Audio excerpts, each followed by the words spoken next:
Sean bienvenidos al webinar titulado Regulación energética en el Perú, desafíos técnicos en el contexto electoral 2026. Este evento es organizado por la Red Latinoamericana de Servicios Públicos y Regulación, iniciativa de la Escuela de Gobierno y Políticas Públicas de la PUC y de la Universidad Externado de Colombia con el respaldo del Grupo de Energía Bogotá. Como vieron en el primer video, la red fue establecida luego de nuestro primer encuentro en Lima, titulado Diálogos para la Transformación, Encuentro Latinoamericano sobre Servicios Públicos y Regulación, espacio que marcó el inicio de una comunidad académica y profesional comprometida con el fortalecimiento institucional del sector. Entre los principales objetivos de esta red se encuentran producir conocimiento aplicado en materia de regulación y servicios públicos, fortalecer el diseño e implementación de políticas públicas, enfrentar los retos de acceso, calidad y sostenibilidad, especialmente en el sector energético, fundamental para el desarrollo económico y social de nuestros países, desarrollar una agenda regional orientada al intercambio de conocimiento, el posicionamiento de las necesidades estratégicas del sector y la construcción de alianzas entre académica, sector público y sector privado. El diálogo de hoy busca reflexionar sobre un tema clave en el contexto preelectoral hacia el 2026. Cómo garantizar reglas claras, estabilidad regulatoria y gobernanza democrática en el sector energético, en un entorno que exige predictibilidad para promover inversión, competencia y bienestar ciudadano. Luego de una detallada revisión de los 36 planes de gobierno a nivel presidencial, hemos observado una preocupante ausencia de discusión y de propuestas concretas orientadas al fortalecimiento del entorno institucional y regulatorio para una adecuada prestación de los servicios públicos domiciliarios y el desarrollo de una infraestructura mayor, desde una perspectiva de políticas públicas y gobernanza regulatoria. Estos elementos son fundamentales para cualquier país que aspire a crecer de manera sostenida, con estabilidad, inversión y bienestar para la ciudadanía. Nos acompañan nuestros destacados docentes, empezando por Flavio Aucejo, magíster en Regulación de Servicios Públicos por la London School of Economics and Political Science y magíster en Políticas Públicas en América Latina por la Universidad de Oxford, director de formación continua de la Escuela de Gobierno y Políticas Públicas de la PUC y coordinador académico en temas de regulación y políticas públicas. Ha sido miembro del Consejo Directivo de un organismo regulador nacional. También nos acompaña Raúl García, economista, magíster en regulación de servicios públicos y profesor de la maestría en regulación de servicios públicos de la PUC, especialista en provisión de infraestructura y sector energético, especialidad en electricidad y gas natural, con énfasis en aspectos tarifarios y financieros. Ha sido viceministro de Energía y ha ocupado diversos cargos de alta dirección en el sector público vinculado a concesiones, regulación y competencia. Con este diálogo inicial doy inicio a este webinar y le doy paso al profesor Aucejo para que pueda iniciar este diálogo. Muchas gracias. Muy buenas noches con todos y con todas y bienvenidos a este webinar que forma parte de las actividades de la red latinoamericana que tenemos en alianza con la Universidad del Externado de Colombia. En esta ocasión, con mi colega Raúl García, que también ya nos acompaña, pues queríamos un poco desarrollar algunas ideas relacionadas a cómo es el título de nuestro webinar, que es la primera actividad que hacemos este año. Queríamos desarrollar algunas ideas que estaban vinculadas con la situación en la que en este momento nos encontramos en relación a los temas de políticas asociadas al sector energético, pero lo queremos hacer un poquito más grande, pensando en los servicios públicos domiciliarios y la infraestructura de uso mayor, ¿no? Y esta reflexión nace por el hecho de, como bien ha señalado Piero al inicio, pues revisando los planes de gobierno de los distintos partidos políticos que están postulando al gobierno nacional y que próximamente tenemos las elecciones aquí en nuestro país, en Perú, pues encontramos que hay una preocupante ausencia sobre estos temas de políticas sectoriales y de regulaciones en estas temáticas, ¿no? Servicios públicos domiciliarios y infraestructura. Y eso nos ha llevado a poder plantear en un contexto, digamos, académico y de incidencia de políticas públicas también, temáticas que nos parecen relevantes y significativas pensando en el bienestar de las personas, porque todo este esfuerzo básicamente tiene como propósito mejorar la calidad de vida en estos aspectos porque, como bien sabemos, son elementos centrales para lograr un bienestar en las familias, ¿no? Y en esa línea, haciendo una breve revisión para poner en contexto todo lo que estamos viendo, uno pues claramente puede identificar que ha habido una evolución desde el surgimiento de esta lógica de la participación del Estado en lo que significa industrias que permiten que las familias puedan disfrutar de servicios públicos y de infraestructura, ¿no? Puertos, aeropuertos, etcétera. Este auge, digamos que podemos llamar así, el inicio de auge de la mirada y del rol del Estado como un regulador. Esto significa que básicamente determina las tarifas y establece las condiciones de calidad de los servicios públicos, ¿no? Pues aparece en los 90, en el caso peruano, con el inicio de las reformas estructurales iniciadas por el gobierno de Fujimori, el primer gobierno, en el marco de reformas neoliberales que empiezan en el mundo, digamos, a partir de los años 80, tanto en el Reino Unido como en los Estados Unidos, y llegan a nuestro país con las reformas llamadas de primera generación o ajustes estructurales que se producen en los años 90, ¿no? Y que van acompañadas en este proceso ya de consolidación con esto que en una primera etapa se llamó la privatización de las empresas estatales, donde un hito importante en los 90 es la transferencia al sector privado de la prestación de los servicios públicos y de infraestructura. Ahí están pues los temas de, primero, telecomunicaciones, energía, luego el intento frustrado, digamos, de transferencia en servicios de agua potable y saneamiento, y luego las concesiones que vienen con distintos tipos de infraestructura, ¿no? Este término privatizaciones que se usa en los 90 luego ya se transforma en algo que es como que más exacto, ¿no? Que es la promoción de la participación del sector privado y que involucra un cambio en realidad bastante importante en la manera como el Estado se vinculaba con la economía y en particular con estas actividades, ¿no? Ya con la participación del sector privado, ya entrando al siglo XXI, ya se hace mucho más evidente la necesidad de establecer adecuadas condiciones de calidad en términos de protección al consumidor y también el esfuerzo importante del Estado a través de esta participación del sector privado de lograr una cobertura nacional, ¿no? Tanto a nivel energético, ¿no? Pensando en programas que el Estado impulsaba como el programa de electrificación rural, que permite llevar electricidad. Ustedes saben que sin electricidad hay una diferencia significativa en lo que pasa en las familias. Programas como los que se impulsaban a través del Fondo de Telecomunicaciones, FITEL, primero bajo control del regulador OCIPTEL y luego que pasa al Ministerio de Transportes y Comunicaciones. En fin, distintas iniciativas que lo que buscaban era ampliar la cobertura de estos servicios a los más vulnerables o a las poblaciones con bajos niveles socioeconómicos. Ahí pensemos en la concesión de los aeropuertos regionales, ¿no? Un avance importante en la conectividad aérea en nuestro país, ¿no? Pero esto con el devenir del tiempo, digamos, claramente ha habido un desgaste en esta forma en la cual se ofrece mejor dicho, el estadio interactúa, ¿no? Un desgaste por distintos factores, ¿no? Las dinámicas de los mercados que han cambiado, las industrias que han cambiado también por razones tecnológicas. Un caso muy evidente es el de las telecomunicaciones, la aparición de nuevas actividades en nuestro país, como el tema de gas, que antes no existía y ahora pues hay importantes inversiones en términos de gas natural, ¿no? Del gas que va a las casas.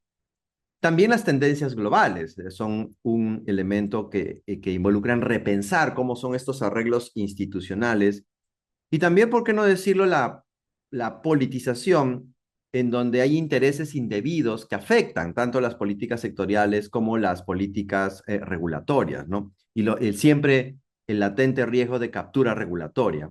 Y por último, también las propias demandas sociales, el crecimiento que el Perú ha experimentado desde los 90 y que ralentizado todavía se mantiene, ha provocado que haya pues una clase media un poco más grande, ahora reducida, pero ha habido una capacidad importante de las familias por la capacidad para poder acceder a estos servicios, ¿no?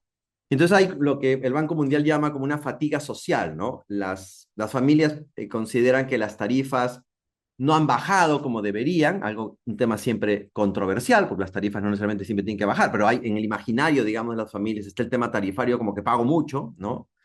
Y también que la calidad no es la que yo quisiera, ¿no? Son elementos que claramente nos llevan a repensar cómo estos aspectos pues nos llevan a la necesidad de poner otras veces en la mesa de dibujo cómo es toda esta institucionalidad regulatoria, ¿no?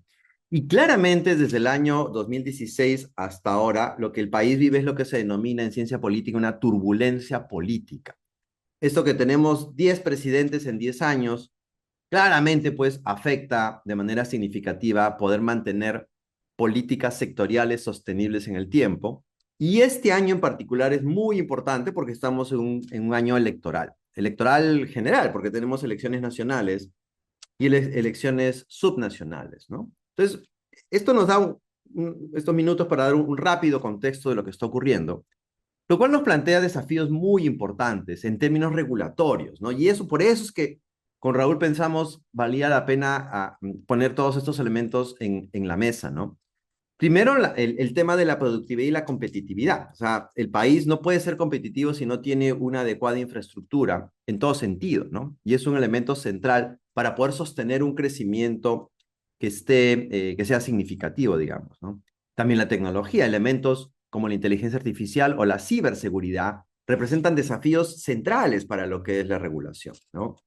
Y aspectos que ya están aquí como tendencias globales establecidas como la necesidad de una resiliencia climática por el fenómeno del cambio climático o la transición energética, asociado también a este tema del cambio climático, ¿no? Finalmente, desafíos que en nuestro país en particular son muy relevantes, como es la institucionalidad asociados a aspectos como independencia en términos políticos y en términos corporativos, y la absoluta necesidad de atracción de inversiones, porque la idea es que todo este impulso venga por inversión privada, ¿no? No tanto por compromiso de recursos públicos o en todo caso lo que sea lo menos posible, digamos, esos recursos públicos. Entonces, nos parece súper relevante que frente a estos desafíos, pues tengamos una discusión y este es un primer esfuerzo de discusión sobre el particular, ¿no? Bueno, esa quería plantearlo como una introducción antes de darle la palabra a Raúl. Adelante, Raúl.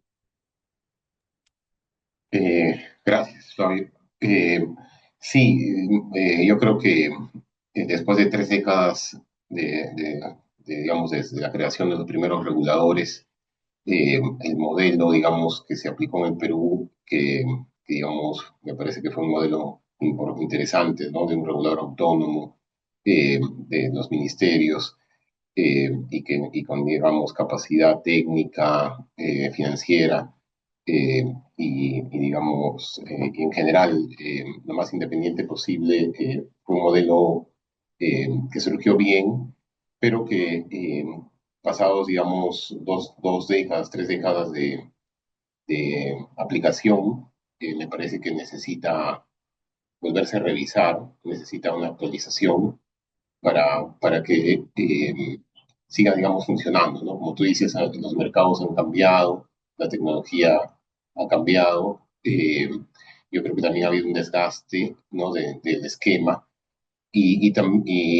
bueno, y lo que importa al final de cualquier diseño regulatorio es sus resultados, ¿no? En el sentido de cuánto de acceso, por ejemplo, en este caso, la energía se logra, si, ¿no? Si las tarifas, digamos, reflejan los costos, si es que hay predictibilidad para las inversiones.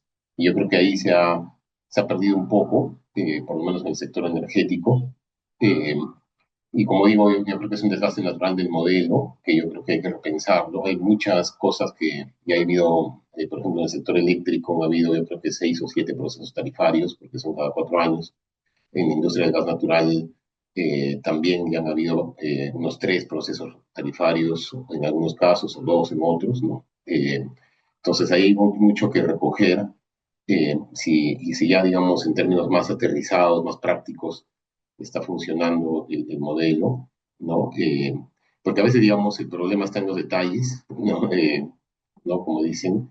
Entonces, yo creo que se tiene que hacer un balance si nuestro esquema ha funcionado o no, porque, digamos, el regulador autónomo, digamos, como modelo conceptualmente, y me acuerdo que hace 2 décadas se hicieron muchos análisis, muchas tesis sobre este tema, eh, está bien, pero requiere, digamos, condiciones, ¿no?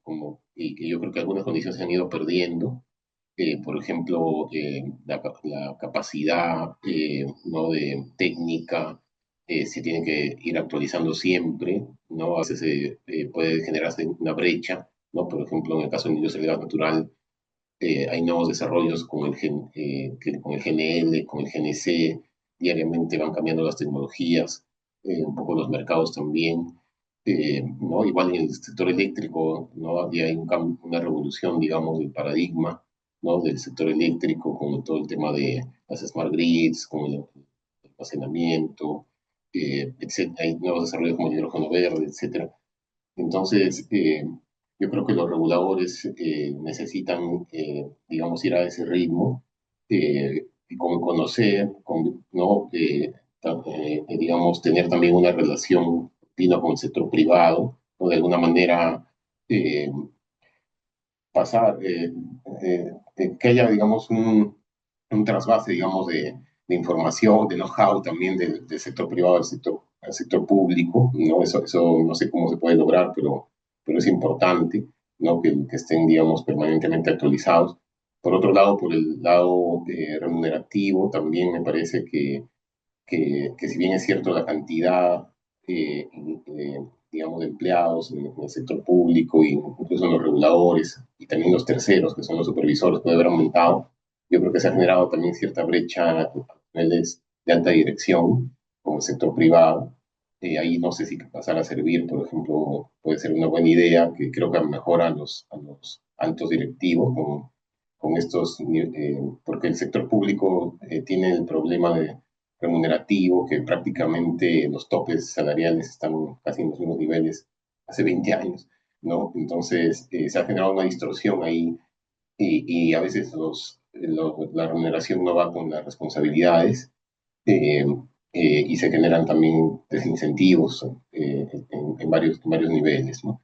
Entonces, yo creo que sí se tiene que hacer una revisión. Yo creo que estos espacios como este sirven también para conversar con otras experiencias como la de Colombia, la de otros países, ¿no? También se habla bastante del modelo que separa, digamos, la regulación de la supervisión. En el caso peruano, digamos, estaban juntas, se creó Sinermin, de acuerdo, se fusionó la Comisión de Tarifas de Energía con el área de supervisión de la calidad, ¿no? En otros países eso es separado, ¿no? Por ejemplo, ¿no?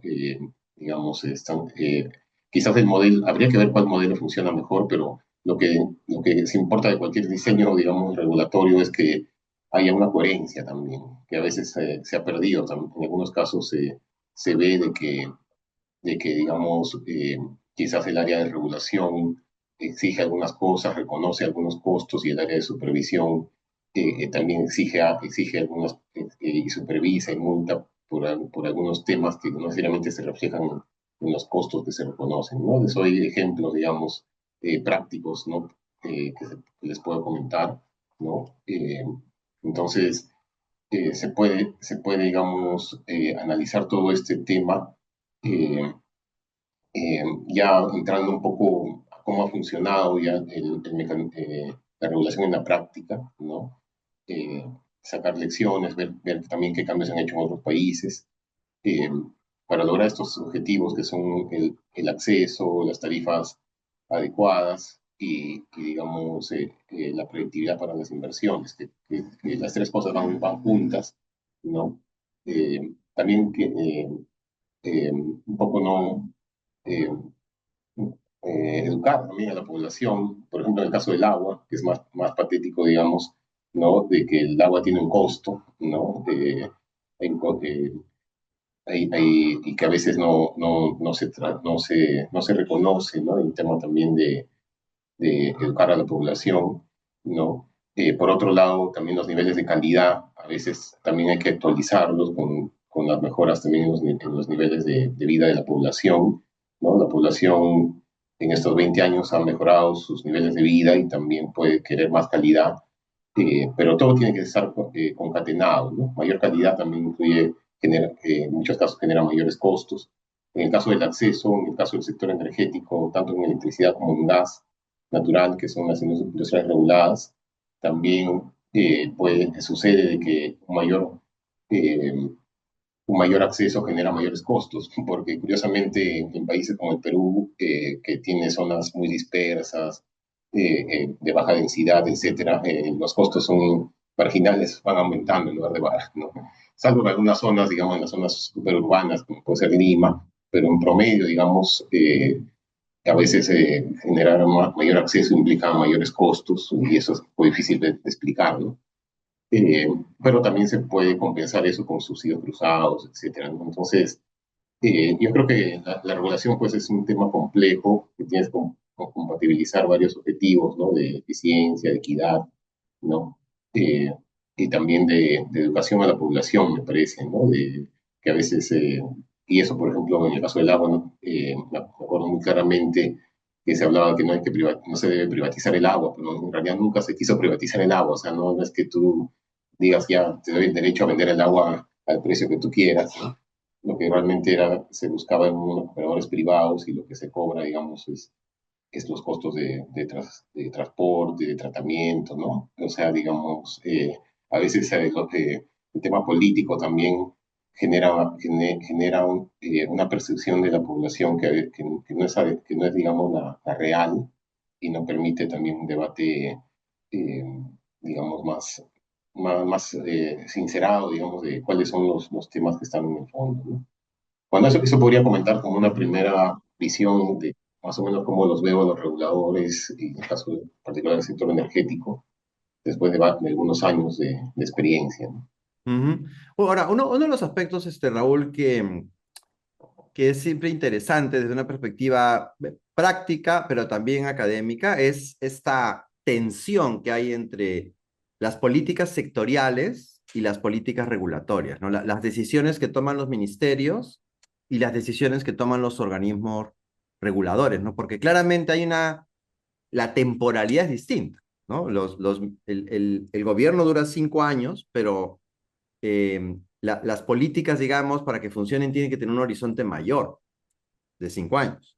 Y además está las características propias de nuestro país, ¿no? Como señalaba desde 2016, los presidentes y los ministros cambian con mucha frecuencia, a diferencia de la institucionalidad regulatoria donde el presidente o presidenta de un organismo regulador dura mucho más tiempo.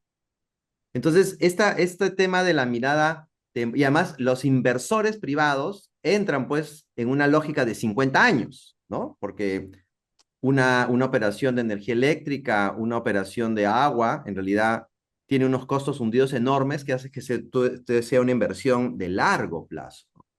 Entonces, ¿cómo tú meritúas este asunto, ¿no? En términos de esta tensión entre las decisiones de política pública sectorial y las decisiones regulatorias, cuando las primeras pueden responder a coyunturas políticas muy cortitas y más bien las segundas, las regulatorias, están pensando en la sostenibilidad de la industria, ¿no? Porque la idea es que la industria pueda sostener la operación a tarifas razonables, ¿no? ¿Cómo lo ves? Sí, bueno, a mí me parece que, digamos, en el caso del sector energético, pero también en otros sectores se ve bastante esa tensión, ¿no?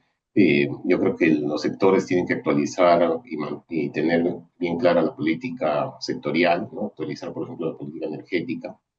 Y de alguna manera, esos son los grandes objetivos, digamos, que puede tener un país. Y en base a eso ya se hace también la regulación más micro, ¿no? Porque al final el regulador lo que hace es aplicar digamos, es más por el lado de la aplicación, ¿no? El regulador no hace la política energética, sino Mm, que la aplica, ¿no? No hace la política sectorial. Y por otro lado, también, digamos, los contratos. Yo lo que veo también es una tensión entre los contratos de concesión en todos los sectores, en realidad, y el rol de los reguladores, ¿no? Porque el sí. regulador, digamos, eh, tiene que fijar tarifas, supervisar, ¿no? Pero a veces también los contratos de concesión también te dan un marco, ¿no? Entonces se genera a veces una tensión entre las metodologías, los mecanismos tarifarios Es esta necesidad de que haya un trabajo en equipo, ¿no? Entre el gobierno, digamos, y el ministerio y el organismo regulador, ¿no? Porque si no hay esta coherencia y consistencia, uno jala para la derecha, digamos, y el otro jala para la izquierda, ¿no? O sea, hay una absoluta necesidad de un trabajo muy articulado. Sí, sí, digamos, mi experiencia más reciente ha estado vinculado al tema de las sesiones público-privadas, que Ujú. normalmente en el sector energético, en el sector agua, transporte, ¿no? Tú generas las inversiones con contrato de concesión y ahí el regulador tiene un rol de dar opiniones sobre los contratos, ¿no? En el ámbito de su competencia y también dentro de los contratos también tiene un rol, digamos, por ejemplo, en el caso del gas natural, a los 8 años, los primeros 8 años, por un tema también de predictibilidad, la tarifa está fijada contractualmente y Mm. a los 8 años el regulador fija la tarifa, ¿no? Y ahí se han Ahora, no, generado no bastantes necesariamente es vinculante la opinión. Eso también la es otro opinión punto del contrato importante. original no es vinculante, No es ese es un vinculante. poco lo que sea la situación actual, ¿no? Que ahí se ha querido acotar la idea de que el regulador, digamos, en sus temas, su opinión debe ser la principal, ¿no? Digamos, en los temas que él va a tener que aplicar, ¿no? Que son calidad, tarifas, ¿no? Eh, Mm. ¿no? En muchos casos, como les digo, las tarifas iniciales también tienen que tener un visto bueno del regulador. Me parece que sí ha tenido el visto bueno del regulador, por más que la opinión no era vinculante, ¿no? Pero la idea es salir con las opiniones todas alineadas, ¿no? No salir Sí. con opiniones en contra, ¿no? Porque ahí se parte un poco, no se parte bien, ¿no? ¿No? Entonces, ese es un primer tema. Y el otro tema es, digamos, ya cuando ya las tarifas contractuales dejan de estar vigentes, yo creo que ahí hay un problema más que con el regulador mismo, quizás también con la aplicación por ejemplo, en el caso del sector energético, tanto en electricidad como en gas natural, se usa la empresa modelo eficiente, Mm. y en la empresa modelo eficiente los costos realmente incurridos, digamos, no juegan, ¿no? Claro, Las tarifas claro. son en base a costos eficientes, los costos actuales, ¿no? Entonces, Son supuestos, en realidad. Son supuestos. son supuestos y se genera ahí yo creo que se genera un conflicto entre lo que la empresa considera que ha invertido y sustentadamente, porque muchas veces las empresas, digamos, son las que más conocen el negocio, y lo que quizás se va a reconocer después de los primeros 8 años, ¿no? Entonces yo Mm. creo que ahí también hay un diseño entre lo que hace Proinversión, lo que hace el Ministerio de Economía, lo que hacen los sectores, ¿no? Todo tiene que estar, digamos, encadenado para no generar esos sobresaltos que a veces se generan y que Sí. después afectan las inversiones, pueden afectar los planes de inversión, pueden generar un cierto problema de predictibilidad, ¿no? Sí, porque si me permites, ahí, digamos, si vamos al sector saneamiento, tú encuentras que esta lógica de la empresa eficiente, de la empresa modelo eficiente, tiene pues un cuestionamiento por parte, en este caso, de las empresas de agua, ¿no? Entonces, ahí entra como que los elementos se mezclan, ¿no? Porque lo que tú observas es que no hay esta mirada de gobierno completo, donde hay un alineamiento entre las políticas sectoriales desde esta perspectiva de tener un mismo enfoque, ¿no? Pero además está el otro elemento que como no hay un marco legal para que pueda ocurrir una interferencia en las decisiones del regulador, porque eso sería quebrar la autonomía del regulador. Entonces, se regula fuera del sistema regulatorio.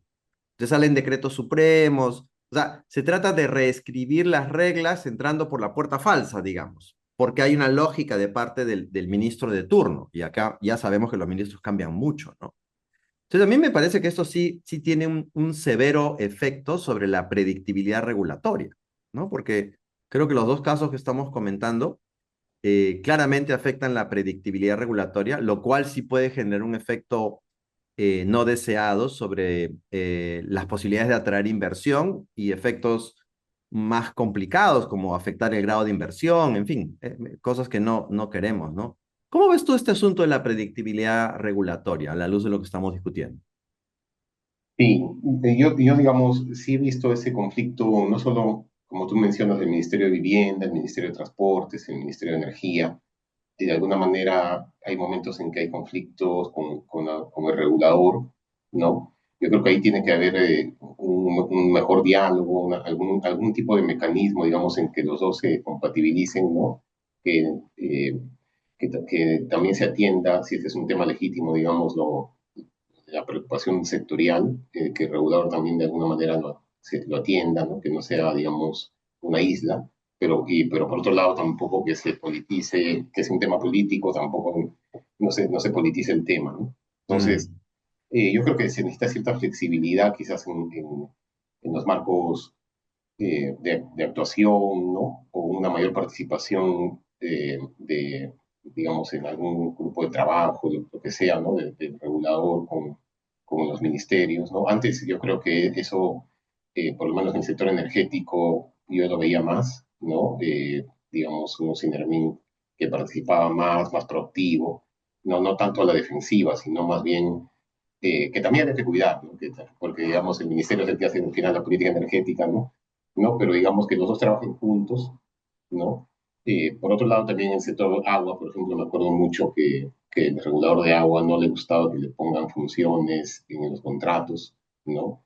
Y que también hay que atender, digamos, cuáles son sus funciones como regulador, ¿no? Los reguladores muchas veces dicen, yo tengo funciones como regulador y también ¿no? Porque tú me das funciones adicionales dentro de los contratos, ¿no? Pero muchas veces también los sectores no tienen a quién más recurrir, ¿no? Porque claro. si no se tiene Es el que que... está mejor capacitado para hacer ese trabajo con el que está asumiendo la concesión. Sí, si no tendrías que nombrar un perito o otro Mm, supervisor, pues ya tienes el regulador. Entonces, ahí también yo creo que de alguna manera siempre todos tienen que ver un poco más los objetivos, digamos, más importantes, ¿no? mm. ¿No? Del acceso, de la calidad y creo que de la inversión, ¿no? Entonces, sí, ese conflicto también hay. Algo que también quería mencionar que antes de olvidarme es que, por ejemplo, en el sector energético, y se ha visto, el caso más grave ha sido transportes, ¿no? Donde el consejo directivo de los reguladores no ha estado completo, ¿no? Creo que en los Citran ha tenido Ujú. que solamente creo que estaba la presidenta Sí, y eso después puede generar cuestionamientos, un tema de legitimidad. Entonces, me parece también que los gobiernos le han perdido la importancia a los reguladores y eso también ha afectado la calidad, porque, digamos, tú antes de que se venza el mandato de creo que en Ocinermin también creo que ha ido de los seis, me parece que son seis, creo que tres ya tienen un mandato prácticamente vencido y se van a vencer otros, y ya deberían haber hecho los concursos, ¿no? mm, Y mm. aparte también la comisión del concurso, los reguladores, los requisitos, yo creo que también hay que revisarlos, ¿no? Y la idea es de que también lo que regulan sean quizás personas también que han pasado por el sector, por los privados, quizás, ¿no? Que han estado en las empresas, que vean las dos caras de la moneda, ¿no? Y adicionalmente, como digo, me parece que, no sé qué es, si es un descuido o es a propósito, pero no debería dejarse meses, años sin tener los directorios Claro,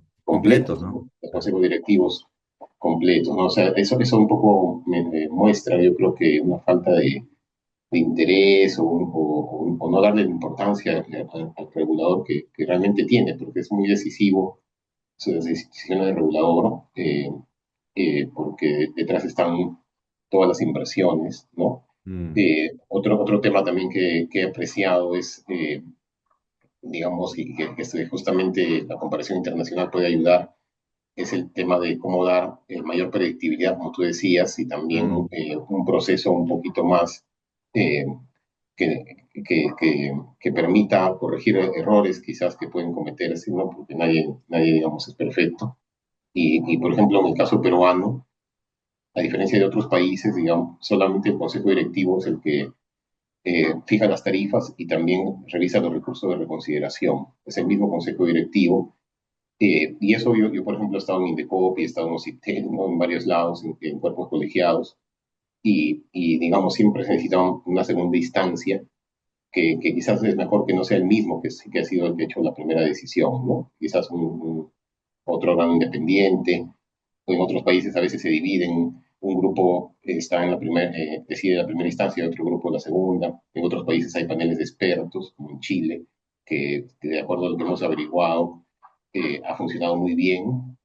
Nadie va a estar muy contento con el regulador, pero digamos, de alguna manera se sabe que es alguien técnico, que es alguien independiente.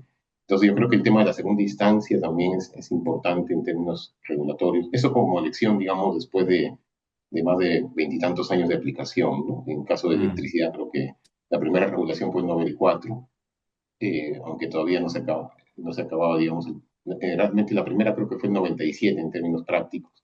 Y en el caso de gas natural sí hay menos experiencia, pero de la experiencia que ya se ha visto, ya han habido varias regulaciones, eh, sí es necesario, yo creo que el proceso regulatorio también se puede afinar con este tipo de segundas instancias, etcétera, ¿no? Con una mirada independiente, ¿no? Y de también que los acuerdo. consejos directivos pues estén completos, estén conformados por especialistas, ¿no? De Mm. renombre, ¿no? Que le den una garantía de que se va a llevar un proceso, ¿no? En las mejores condiciones. Independientemente de cómo salga, como decía un amigo también, o sea, nadie está contento con el regulador. ¿No? Bueno, No, pero el ni- regulador no tiene amigos, pues, porque sí, está mirando el largo plazo y el bienestar de la población, ¿no? sí, el Claro. regulador, digamos, los inversionistas siempre quizás van a estar un poco descontentos, los usuarios también, porque también quieren pagar Y quizás el gobierno. ¿no? Y el gobierno también. Claro. Entonces, siempre va a haber cierto descontento, pero eso tiene que estar en ciertos límites, Sí. ¿no? Que todos entiendan, digamos, que de alguna manera el regulador está haciendo su trabajo, Ah, eh, pero para eso también sirven un poco estos mecanismos de mayor transparencia, de mm. segunda, de asegurar una revisión independiente, ¿no? Sí. Digamos Eh, que lo que se necesita es una institucionalidad que permita una tensión saludable entre estos tres actores, ¿no? Y ya para acabar, quería ahondar un poquito más en esto que has mencionado, que me parece súper interesante, es este tema de la autonomía, ¿no? O sea, el que tú tengas nombramiento, el que tengas consejos directivos que no están completos, el que tengas requisitos para acceder a un consejo directivo donde se haya bajado los requerimientos, ¿no? En que sean procesos que se dilatan a lo largo del tiempo, es el afectar, digamos, el órgano máximo de gobierno y que además concentre estos dos elementos que tú has planteado. A mí me da la sensación de que en realidad es un aspecto que afecta a la autonomía, ¿no? Y de hecho yo en niveles altos de varios gobiernos, digamos, siempre he escuchado el cuestionamiento a que por qué tiene que tener tanta autonomía si también son parte del gobierno, ¿no? ¿Por qué tienen que estar desalineados con el gobierno? Y creo que ahí hay un tema de docencia para aquellos que son tomadores de decisión, ¿no? Porque, mira, a pesar de que la regulación, el concepto de regulación está desde los 90, ¿no? A diferencia de lo que ha pasado con la cultura tributaria, en donde todo el mundo sabe que hay que pagar impuestos, y a nadie le gusta pagar impuestos, pero todos saben que hay que pagar impuestos, no existe una cultura regulatoria en la sociedad. Entonces, el ciudadano de a pie no valora el trabajo de los reguladores, aunque experimenta los beneficios de su trabajo, ¿no? Y creo que esto, sobre todo en estos tiempos de turbulencia política, sí se vuelve un tema muy relevante, porque entonces quien asume una responsabilidad de gobierno no es consciente de que este es un trabajo que está mirando el largo plazo, ¿no? Y ahora estamos en una coyuntura justamente donde hay que hacer conciencia de esto. De hecho, este esfuerzo de la red interamericana va en ese sentido, hacer conciencia del sentido que tiene la regulación. No tendríamos energía, no tendríamos electricidad, gas, telecomunicaciones, en fin, todo lo que hoy día podemos disfrutar si no hubieras tenido regulación, porque finalmente el bienestar y los servicios se producen por esta combinación de mercado y de marco regulatorio y políticas. Es la combinación de los dos lo que materializa lo que experimentamos, ¿no? Entonces, ¿cómo tú ves el tema específicamente de la autonomía, digamos? ¿Qué perspectivas le ves en el actual escenario? Sí, yo creo que la autonomía es importante en todos los diseños, digamos que los funcionarios no se sientan presionados, ¿no?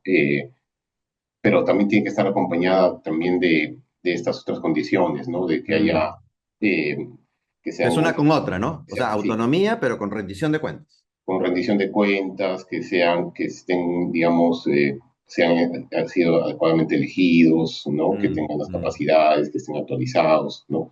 Eso también es importante para que esa autonomía no se sienta, digamos, como que alguien que pueda hacer, que sea muy discrecional, ¿no? Y también esa Claro. autonomía tiene que estar acompañada también por procedimientos claros, ¿no? Lineamientos metodológicos. ¿No? Por ejemplo, a mí, yo también he estado viendo el tema de transportes en algunos años y me parece que Ocitran ha avanzado de manera interesante, por ejemplo, con sus eh, guía metodológica o con su instructivo de cómo va a fijar el price cap. ¿No? Ellos, después de muchas discusiones, ¿no? Que era un gran problema de discusión y también algo que si te dicen más o menos cómo van, qué insumos van a usar, qué, qué, qué costos, de dónde van a sacar los costos, de qué metodología van a usar, si van a ser el promedio de 10 años o 5 años, aritmético, geométrico, o sea, todo ese detalle, quizás no tan detalle porque también hay un trade-off también, pero digamos dar cierta predictibilidad de cómo va a ser el cálculo tarifario.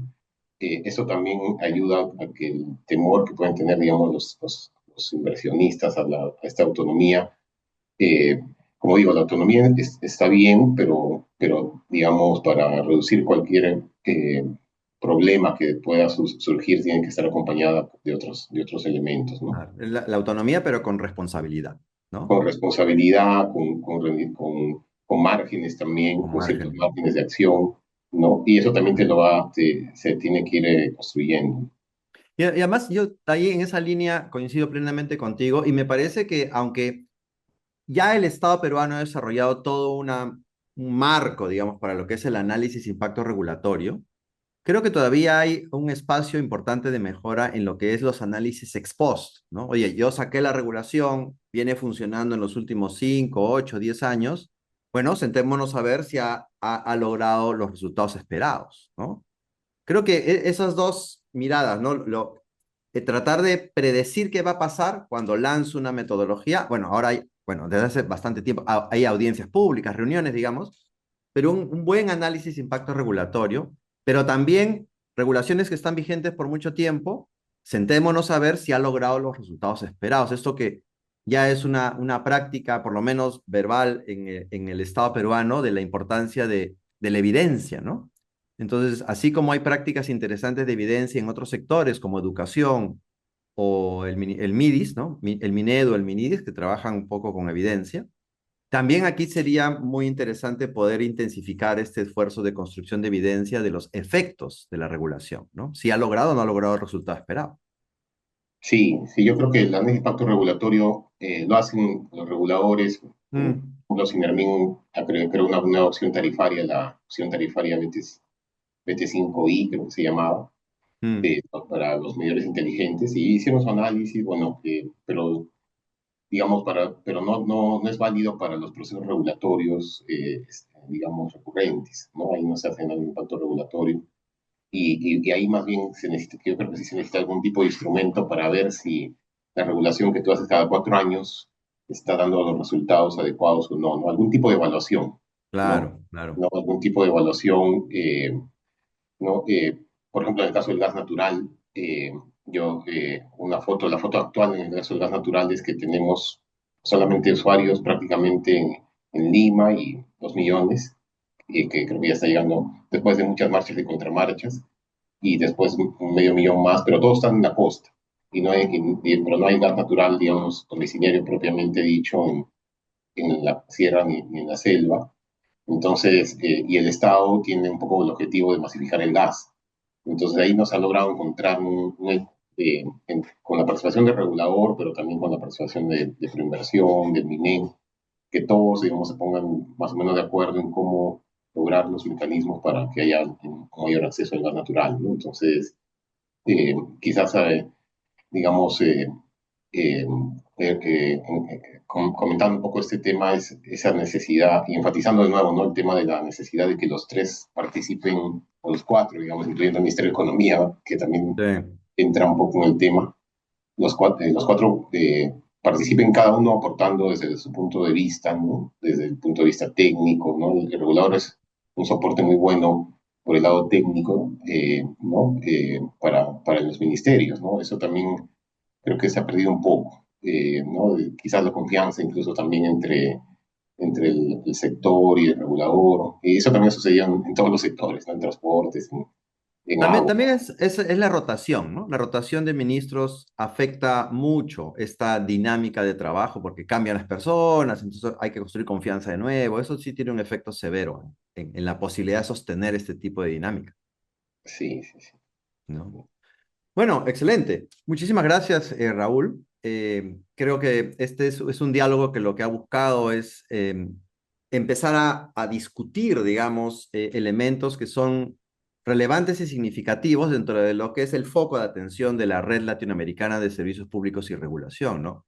Como gran síntesis, digamos, creo que aquí hay como que dos ejes de reflexión significativos y relevantes en este contexto electoral que estamos viviendo en nuestro país, ¿no? Creo que uno, como bien ha señalado Raúl con los diversos ejemplos que ha puesto, y he coincidido plenamente con él, es el tema de hacer una reflexión sobre la institucionalidad regulatoria, ¿no? Las reglas de juego que existen en este momento en relación a cómo cómo es que cómo está actualmente el modelo regulatorio general nacional, dividido por las especialidades, ¿no? Y los elementos que han venido ocurriendo a lo largo del tiempo, ¿qué cambios amerita para hacer un proceso de modernización, llamemos, del sistema regulatorio que pueda absorber estas dinámicas, estas tendencias que no estaban presentes en los 90 y que claramente hoy día están entre nosotros? Creo que es un aspecto que sería pues muy significativo que forme parte del debate electoral y claramente una vez que se defina quién va a asumir las riendas de nuestro país, creo que es un aspecto de los primeros a preguntar, ¿no? ¿Cómo es que se está mirando este tema del modelo regulatorio?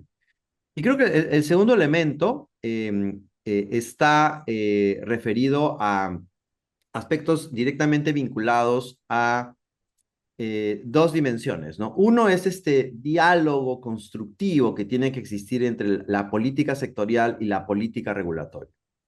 En nuestro diálogo con Raúl, claramente hay muchos espacios en donde se necesita una gobernanza que le dé una efectiva articulación en clave de largo plazo a las discusiones que hay entre los ministerios y sus respectivos organismos reguladores, ¿no?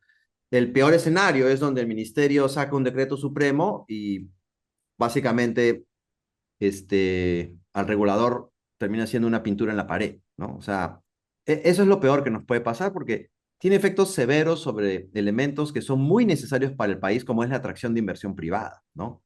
Si es que además queremos iniciar un retomar el crecimiento. Entonces creo que hay un tema muy importante que está asociado a esta gobernanza para tener una tensión saludable entre las políticas regulatorias y las políticas sectoriales. Y creo que el otro tema donde Raúl lo ha enfatizado con ejemplos muy concretos, es el tema de la autonomía regulatoria, ¿no? La necesidad de fortalecer esta autonomía combinada con la independencia regulatoria, que no hay que entenderlo ni como impunidad, ni como arbitrariedad, pero que sí se necesita tener una independencia y autonomía con personal preparado, adecuadamente remunerado y que esté en condiciones de tener un diálogo con la industria, ¿no? Porque los inversores privados hacen lo que tienen que hacer.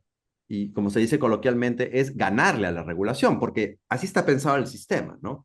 Pero en condiciones que sean razonables y justas, ¿no? Y para que eso ocurra, tú necesitas organismos reguladores bien plantados, que tengan esta autonomía y esta independencia, y uno de los elementos claves es el órgano de gobierno, que tengas consejos directivos nombrados por meritocracia y que estén completos para tomar decisiones colegiadas y que puedan ser sustentadas efectivamente. Muy bien, con esto damos por concluido este primer encuentro, este 2026 de la Red Latinoamericana de Servicios Públicos de Regulación. Es una primera actividad de varias que vamos a tener hacia adelante y en particular con intensidad de cara a lo que va a ser las elecciones presidenciales, donde este es el tema que para nosotros resulta siendo un aspecto sustantivo que se tendría que estar discutiendo en la agenda pública y del cual, como hemos mencionado, poco o nada se dice en las propuestas de gobierno. Muy bien, estamos contigo, Piero. Muchas gracias, profesores, por su exposición y sobre las reflexiones que nos han dejado para el día de hoy. Agradecemos profundamente a ustedes dos, a ustedes dos profesores y a ustedes también, a participantes, por acompañarnos esta noche. Los invitamos a que puedan seguir conectados a las novedades de la Red Latinoamericana de Servicios Públicos y Regulación, donde vamos a continuar promoviendo espacios de análisis y construcción colectiva. Muchas gracias y muy buenas noches con todos y todas.